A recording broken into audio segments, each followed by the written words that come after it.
திருப்பத்தூரில் 112 ஹெக்டேர் பரப்பளவு கொண்ட பெரிய ஏரியில் 41.13 மில்லியன் கன அடி தண்ணீரை சேமிக்க முடியும் என்பதால் மக்களின் முக்கிய நீர் ஆதாரமாக விளங்கி வருகிறது. கோடை காலத்திலும் வற்றாத நீரூற்று என கூறப்படும் இந்த ஏரியில் தற்போது டன் கணக்கில் குப்பைகள் குவிந்து கிடப்பதால் அவ்வழியாக வாகன ஓட்டிகள் கூட செல்ல முடியாத அளவுக்கு துர்நாற்றம் குடலை புரட்டுவதாக புகார் எழுந்துள்ளது.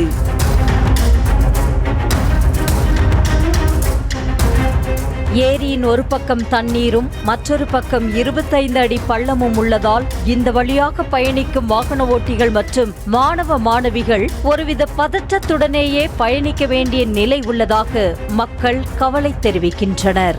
காலை மாலைகளில் வேலைக்கு வர்ற பொதுமக்கள் பல்லாயிரக்கணக்கான மக்கள் வாகனத்தில் போகிறது வர்றது இந்த மாதிரியான பாதையை பயன்படுத்துகிறாங்க. இந்த கரை பக்கம் பார்த்தோம் அப்படின்னா ஒரு 20 அடி பள்ளம் இருக்குங்க. இந்த பக்கம் ஒரு தண்ணியை பார்த்தோம் அப்படின்னா 30 அடி பள்ளம் இருக்குது. ரெண்டு பக்கமும் ஏதாவது அசம்பாவிதம் ஏற்பட்டால் நிச்சயமாக நூற்றுக்கணக்கான மக்கள் உயிரிழப்பு ஏற்படுகின்ற அபாயம் நிச்சயமாக இருக்குது. ஏரியின் இரு கரைகளிலும் மின்கம்பங்கள் பெயரளவுக்கு மட்டுமே உள்ளதாக கூறும் மக்கள் இரவில் மின்விளக்குகள் இல்லாததால் அவ்வழியாக செல்லும் வாகன ஓட்டிகள் கீழே விழுவதோடு மாடப்பள்ளி மதுபான கடைகளுக்கு செல்லும் குடிமகன்களாலும் கீழே விழும் நிலை உள்ளதாக கூறுகின்றனர்.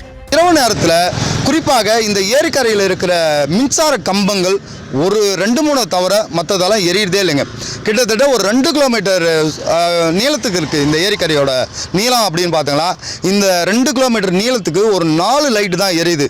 மற்றதெல்லாம் ஒரே இருட்டாக இருக்குது. அதனால் என்ன ஆகுதுன்னா வாகன ஓட்டிகள் மிகுந்த சிரமத்துக்கு உள்ளாகிறாங்க.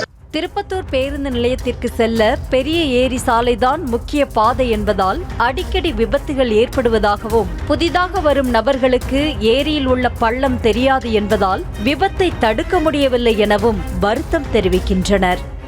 இந்த ஏரிக்கரையோட பள்ளத்தில் தமிழகத்தோட டாஸ்மாக் கடையோட 3 டாஸ்மாக் கடை இருக்குது. இந்த 3 டாஸ்மாக் கடைக்கும் ஒவ்வொரு நாளும் பல்லாயிரக்கணக்கான மதுப்பிரியர்கள் வராங்க. குடிச்சிட்டு வாகனம் ஓட்டுறதுன்றது ரொம்ப ஒரு பயமுறுத்துற மாதிரி இருக்கு. எனவே ஏரிக்கரையின் இருபுறமும் தடுப்பு சுவர் அமைக்க வேண்டும் என்றும் இரவு நேரங்களில் மின்விளக்குகள் எரிய வழிவகை செய்ய வேண்டும் என்றும் வேண்டுகோள் விடுத்துள்ள சமூக ஆர்வலர்கள் கோழி கழிவுகளும் குப்பைகளும் நிறைந்து கிடக்கும் ஏரியை சுத்தம் செய்ய வேண்டும் என்றும் கோரிக்கை விடுத்துள்ளனர். ஒரே துர்நாற்றங்க. உண்மையாக சொன்னால் நிறைய பேர் குடிச்சிட்டு சாவறா அப்படின்னு சொன்னால் இதில் பயணிக்கிற நாங்களே துர்நாற்றம் தாங்க முடியாமல் எங்கள் ஏரியில் குதிச்சு தற்கொலை பண்ணிக்கலாமோ அப்படின்ற அளவுக்கு துர்நாற்றம் ஒரு பக்கம் இந்த மாதிரியெல்லாம் வீசுது. குறைஞ்சபட்சம் இரும்பு தடுப்பு வேலிகளை அமைக்கணும். அதே மாதிரி இந்த சாலையை விரிவுபடுத்தணும். விரிவுபடுத்தி 2 பக்கமும் தடுப்பு வேலிகளை அமைச்சு மின்விளக்குகளை அமைச்சா ஓரளவிற்காவது இந்த மக்களோட உயிரை பாதுகாக்க முடியும். செய்திகளை உடனுக்குடனும் துல்லியமாகவும் தெரிந்து கொள்ள சப்ஸ்கிரைப் பண்ணுங்க.